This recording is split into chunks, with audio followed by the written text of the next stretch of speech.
In Parshas Bechukosai, we have the first of the two tochachas in the Torah, the two rebukes, in which Hashem really tells the Jewish people that if we don't follow His path, that there are terrible calamities that come upon the people.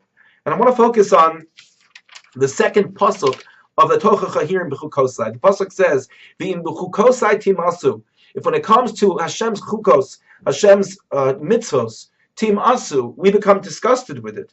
When it comes to Hashem's laws, we end up rejecting. Lest we stop doing the mitzvos. We decide, the Jewish people, if for some reason we decide to cut off our covenant, so Hashem says, look, there are terrible things that happen as a result. And one of the things that happens is that the land is punished, the Jewish people are punished, and we are sent away. We're sent out into Golus. We become persecuted by the nations of the world. And unfortunately, it's a very, very, very difficult read of psukim to go through.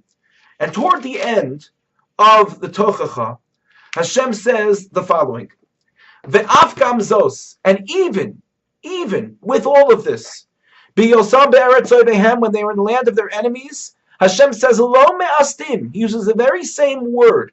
He says, I will not be disgusted, Ve'lo ge'altim, and I will not reject them, L'chalosam, to destroy them, L'hafer brisi itam, to get rid of the bris, the covenant that he had with us. In other words, the same words, mius, which means disgust, and tig'al, which means to be rejected, are used by Hashem to describe the fact that he's not giving up on us. So how do we make sense of this? The Tosefes Bracha explains as follows. He says, when a person, lo aleinu, has a stomach virus, they might have their favorite food in the whole world, and you bring it in front of them, they're disgusted by it. That's one type of mius, that's one type of disgust. But when the person feels better, and you bring that food back to them, yeah, sure, they love their food just like they did previously. It was only because of the virus that they had that made them reject the food, that made them feel disgusted by the food. It was only for a short period of time. But there are other things which a person just finds disgusting, and forever, for their whole life, for their whole existence, they never want to have anything with because they're just disgusted by it. So two levels. And what HaKadosh Baruch Hu is telling the Jewish people is as follows, that he looks at our mius when we reject or we are disgusted by his mitzvos.